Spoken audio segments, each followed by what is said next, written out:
बिस्मिल्लाहिर्रहमानिर्रहीम। अस्सलामु अलैकुम वरहमतुल्लाहि वबरकातुहू। Welcome back student.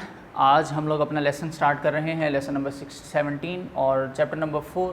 Student topic जो है आज का ये बहुत ही इंपॉर्टेंट है, रियल लाइफ एग्जांपल से रिलेटेड है और इसका नाम है स्टूडेंट हमारे पास torque. And the torque represented by a letter this. तो स्टूडेंट ये इस तरह से कुछ डिज़ाइन वाले टी के साथ जो है रिप्रेजेंट किया जाता है और हम इसे टॉर्क मेंशन करते हैं। स्टूडेंट रियल लाइफ में आपने देखा होगा कि बहुत सी ऐसी जगह हैं जहाँ पर आपको एक टर्निंग इफेक्ट चाहिए।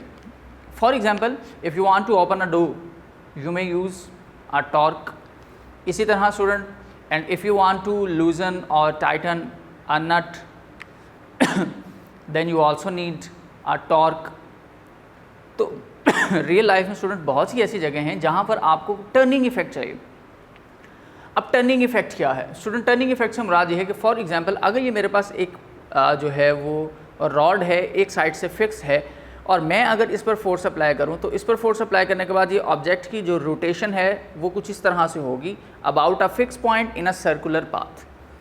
सो स्टूडेंट जब हम फोर्स लगाएं और ऑब्जेक्ट किसी सर्कल में मूव करना शुरू कर दे, कि थोड़ा सा टर्न होना शुरू हो जाए, सर्कुलर मोशन स्टार्ट कर दे, तो हम यहाँ पर कहते हैं this is a turning effect and this is called a torque. तो स्टूडेंट सबसे पहले हम आते हैं अपनी डेफिनेशन की तरफ टॉर्क की, और definition of torque is simply described as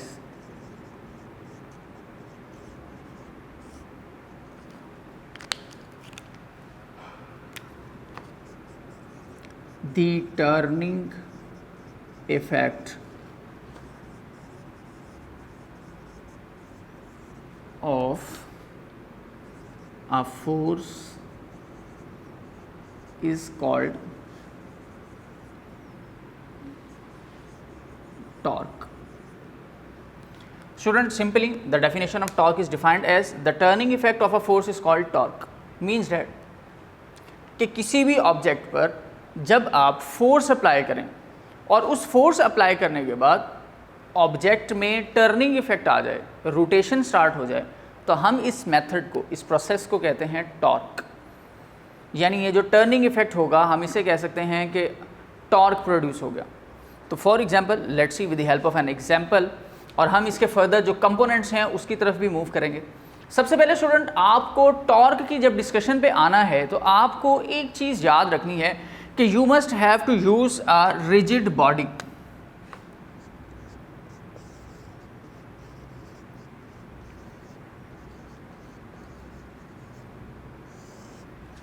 student सबसे पहले नंबर पे टर्निंग इफेक्ट के लिए जब भी आप कोई एप्लीकेशनल एग्जांपल यूज करना चाहते हैं तो उसके लिए आपको हमेशा एक रिजिड बॉडी चाहिए। और what is meant by the rigid body over here?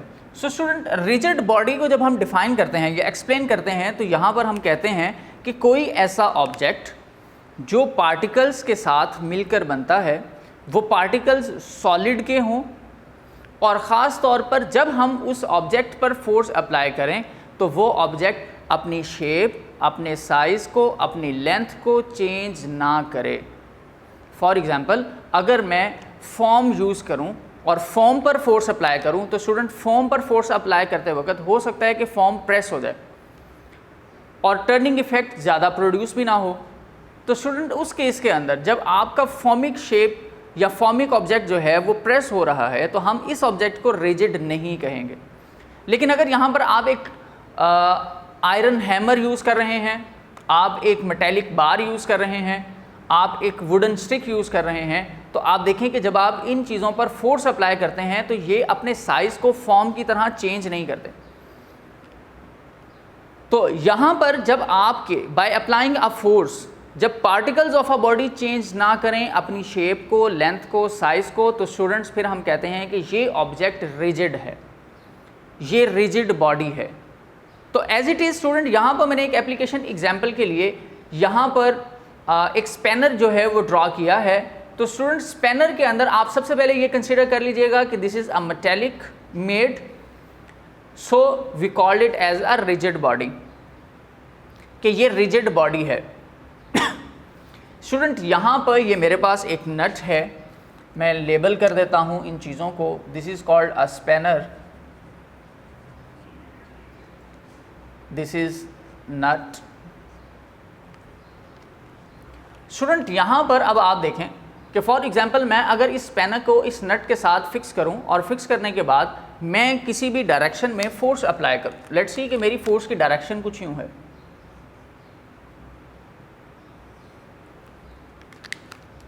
Student यहां पर जैसे ही मैं इस ऑब्जेक्ट के ऊपर फोर्स अप्लाई करूंगा एट दिस पॉइंट, तो फोर्स अप्लाई करने के बाद आपके इस ऑब्जेक्ट की जो मूवमेंट है वो अबाउट द फिक्स्ड पॉइंट होगी विच इज ऑफ नेट। तो स्टूडेंट यहां पर इस पॉइंट के इर्द गिर्द ये ऑब्जेक्ट मूव करना शुरू कर देगा और इसकी जो मूवमेंट की डायरेक्शन स्टूडेंट होगी वो कुछ इस तरह से सर्कुलर पाथ में होगी,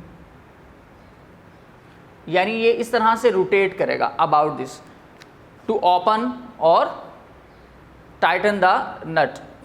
अच्छा स्टूडेंट देखिए कि अब मैंने फोर्स अप्लाई किया, फोर्स अप्लाई करने के बाद ऑब्जेक्ट के अंदर एक टर्निंग इफेक्ट क्रिएट हुआ, ऑब्जेक्ट ने एक टर्निंग पॉइंट शो किया और due to the force if the object show a turning effect then we said this is the torque. So it means that कि हम यहाँ पर टॉर्क प्रोड्यूस कर रहे हैं, टॉर्क अप्लाई कर रहे हैं। जब हम टॉर्क की इतनी डिस्कशन पर आ जाएं तो स्टूडेंट फिर हमें अपने इन पार्ट्स के कुछ कंपोनेंट्स के बारे में भी पता होना चाहिए। उसमें स्टूडेंट कंपोनेंट्स के अंदर हमारे पास 3 बेसिक कंपोनेंट आते हैं आफ्टर द रिजिड बॉडी। वो 3 कंपोनेंट स्टूडेंट हमारे पास कुछ यूं हैं। First of all the first component is line of action.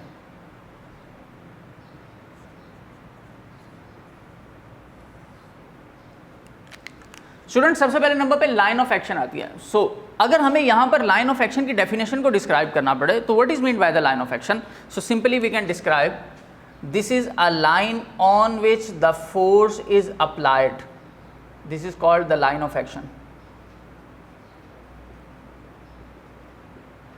Student ये फोर्स जिस पॉइंट पर आप लगाएंगे उस पॉइंट के ऊपर जो परपेंडिकुलर लाइन होगी वो हमारी होगी लाइन ऑफ एक्शन। आप चाहें तो फोर्स इधर लगा दें, आप चाहें तो फोर्स इधर लगा दें, जहां पर फोर्स लगाएंगे वही लाइन जो होगी आपकी लाइन ऑफ एक्शन कहलाएगी। स्टूडेंट जब आप फोर्स अप्लाई कर देते हैं तो फोर्स अप्लाई करने के बाद on the line of action the body starts it's turning effect about a fix point which is on the net. तो स्टूडेंट आप ये देखें कि यहाँ पर ये जो नट है, इस नट के सेंट्रल पार्ट में मैंने एक सर्कुलर पाथ शो किया है। Student this is called the fixed axis, कि आपका नट और आपका स्पैनर दोनों इस फिक्स्ड पॉइंट के इर्द गिर्द सर्कुलर पाथ में रोटेट करना शुरू कर देंगे। तो स्टूडेंट जिस पॉइंट के गिर्द ऑब्जेक्ट मूव कर रहा है, जैसे फॉर एग्जांपल आपकी बाइसाइकिल का टायर जो है वो about a fix axis move कर रहा होता है, सेंट्रल एक्सिस के इर्द गिर्द आपका सर्कुलर पाथ के अंदर जो टायर है वो मोशन शो करता है, तो इसको हम नाम देते हैं एक्सिस का। तो यहां पर अब हम स्टूडेंट इस पॉइंट को नाम देंगे दिस इज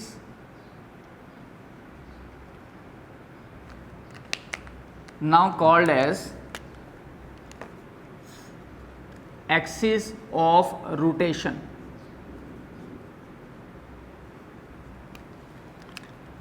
सो यहां पर हमारे पास स्टूडेंट सेकंड नेम आ गया axis of rotation. So student यहां पर अब हमें सेकंड डेफिनेशन चाहिए। सेकंड डेफिनेशन यानी पहले हमने लाइन ऑफ एक्शन की डेफिनेशन की थी। लाइन ऑफ एक्शन की डेफिनेशन को हमने किस तरह से डिफाइन किया था student? The line along which a force act is called the line of action. और सिंपली इसी तरह से अब हम एक्सिस ऑफ रोटेशन को भी डिस्क्राइब करना चाहते हैं। तो एक्सिस ऑफ रोटेशन को जब हम स्टूडेंट यहां पर डिस्क्राइब करेंगे तो हम यहां पर सिंपली ये कह सकते हैं कि this is an axis about which a body rotates, this is called axis of rotation. और जो हमारे पास स्टूडेंट यहाँ का हमारा एक लास्ट और फोर्थ जो बेसिक कंपोनेंट है, ये स्टूडेंट हमारे पास है मोमेंट आर्म।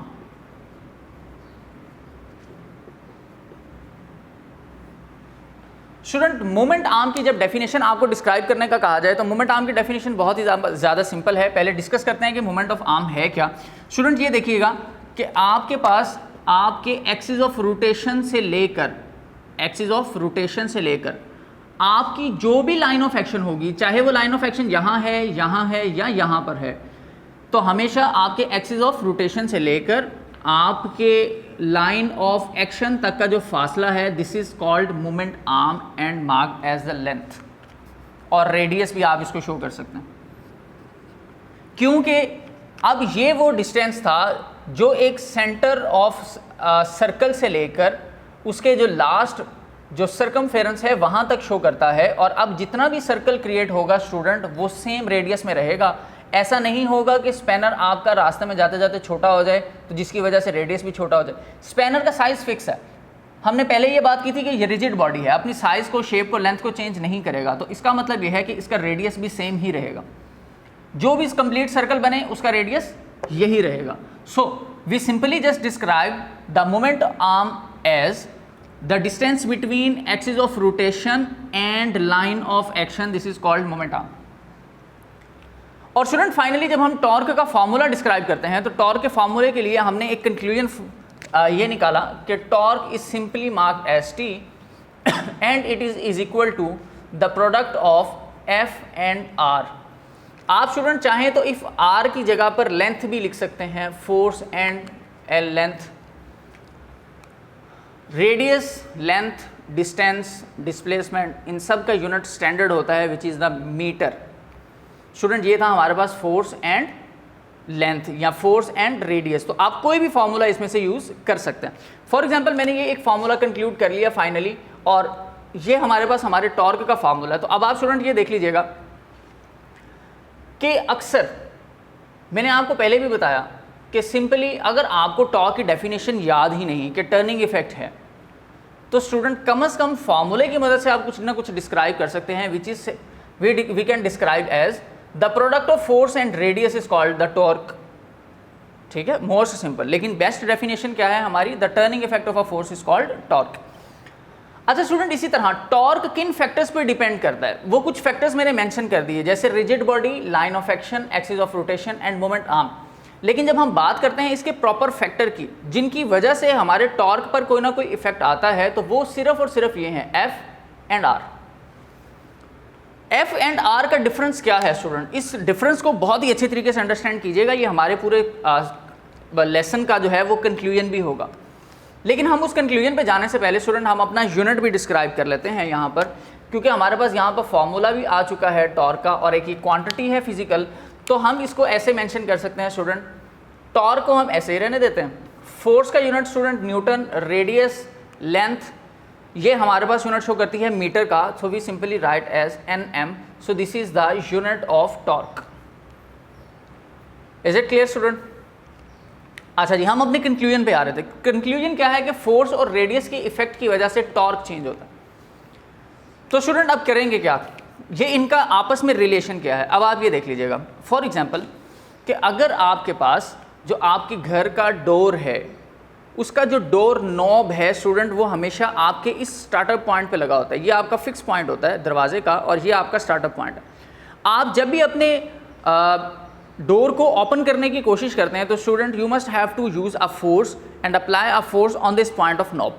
आप यहाँ पर फोर्स अप्लाई करते हैं, आप हल्का सा भी पुश करें तो दरवाज़ा जो है वो ओपन हो जाता है। लेकिन कभी क्या ऐसा किया आपने स्टूडेंट कि आप अपने दरवाजे को खोलने के लिए फोर्स आपके जो लास्ट एंड पॉइंट है, आपके फिक्स एक्सिस जो है उसके बिल्कुल करीब लगाएं, तो आप अपने दोनों हाथों से भी पूरी फोर्स अप्लाई करने की कोशिश करेंगे स्टूडेंट, तो आपका ये जो दरवाज़ा है ये बहुत जल्दी ओपन नहीं होगा। उसकी वजह यह है स्टूडेंट कि अब देखें कि आपका ये जो लाइन ऑफ एक्शन और फिक्स एक्सिस ऑफ रोटेशन, इसके दरमियान का जो फासला था मोमेंट आर्म का, जिसे हमने नाम दिया, ये बहुत ही ज़्यादा कम हो चुका। तो इसका मतलब स्टूडेंट यहाँ पर ये भी हम लिख सकते हैं कि अगर अब हमारे पास ये लाइन ऑफ एक्शन यहाँ पर आ जाए, फॉर एग्जांपल हम इसी को कंक्लूड कर लें कि अगर मैंने कोई भी एक नट ओपन करना है, मैं स्पैनर यूज़ कर रहा हूँ, क्या कभी आपने ऐसा किया कि नट को ओपन करने के लिए आप अपने स्पैनर को यहाँ से पकड़ें, अपना लाइन ऑफ एक्शन यहाँ पर रखें? आप बिल्कुल भी नहीं करेंगे। क्यों स्टूडेंट? यहाँ पर जब आप फोर्स अप्लाई करेंगे तो आपको बहुत ज़्यादा फोर्स अप्लाई करनी पड़ेगी क्योंकि रेडियस कम हो गया। इसी तरह आप हमेशा कोशिश करते हैं कि लास्ट पॉइंट से यूज़ करें। जैसे फॉर एग्जांपल कि बड़े बड़े जो ट्रक हैं, उन ट्रक के नट्स जो हैं उनको खोलने के लिए कभी भी नॉर्मल कार का स्पैनर यूज़ नहीं किया जाता, एक बड़ा स्पैनर यूज़ किया जाता है। अब जैसे ही हम एक बड़ा स्पैनर यूज़ करेंगे तो उसके लिए हमें फोर्स भी बहुत ज़्यादा चाहिए। तो हम क्या करते हैं स्टूडेंट कि आपका जो भी एक स्पैनर होगा, फॉर एग्जांपल उसकी लेंथ इतनी है, तो आप उसके साथ एक और मेटेलिक रॉड ऐड कर देंगे ताकि उसकी लेंथ बढ़ जाए और अब आप उसके एंड पर फोर्स लगाएंगे। उसका फ़ायदा ये होता है कि जब आपका रेडियस इंक्रीज कर जाएगा तो आपको फोर्स कम लगानी पड़ेगी। तो यही हमारा कंक्लूजन है इस फॉर्मूला से। फॉर एग्जांपल कि torque is equal to radius and is equal to F. मैंने यहाँ से रेडियस को दूसरी तरफ शिफ्ट किया तो एक रिलेशन आ जाता है रेडियस और फोर्स का आपस में, which is the inversely proportional. So it's means that 1/r is inversely proportional to the force. इसका मतलब यह है कि अगर आप अपना रेडियस जो है इसको कम करेंगे तो आपको फोर्स बहुत ज़्यादा लगानी पड़ेगी, यानी मोमेंट आर्म को कम करने से फोर्स ज़्यादा लगानी पड़ेगी। और अगर आप अपने मोमेंट आर्म को बढ़ा देते हैं तो आपको फोर्स उतनी ही ज़्यादा कम यूज़ करनी पड़ेगी।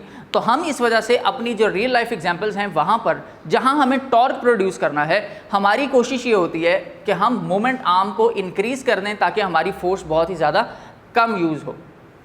सो ये आपके पास स्टूडेंट आपका आज का टॉपिक था टॉर्क से रिलेटेड, जिसमें मैंने आपको उम्मीद है सारी की सारी इन्फॉर्मेशन कन्वे कर दी होगी। इसको लिखने का पैटर्न थोड़ा सा स्टूडेंट सुन लीजिएगा। सबसे पहले नंबर पे आप टॉर्क की हेडिंग देंगे, टॉर्क की डेफिनेशन लिखेंगे।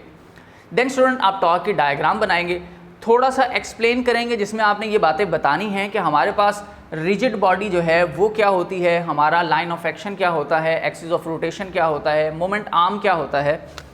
तो स्टूडेंट आप ये सारी चीज़ें डिस्क्राइब करेंगे और डिस्क्राइब करने के बाद अपनी ही एक्सप्लेनेशन के अंदर student rigid body, line of action, axis of rotation, moment arm, इनकी डेफिनेशंस भी लिखेंगे। फाइनली जब टॉर्क की डेफिनेशन लिख रहे हों तो इसके साथ आप फॉर्मूला यूज़ करेंगे और साथ यूनिट मेंशन करेंगे। तो आपका जो लॉन्ग क्वेश्चन है वो ख़त्म हो जाता है कि सबसे पहले टॉर्क की डेफिनेशन, फार्मूला, यूनिट। इसी तरह then you have to write the explanation, and in explanation as a part you may write the definition of rigid body, line of action, axis of rotation and moment arm, simply। तो ये आपका long question है student, ये यहाँ पर complete हो जाएगा। इंशाल्लाह हम अपने नेक्स्ट लेक्चर के अंदर बाकी चीज़ें डिस्कस करेंगे।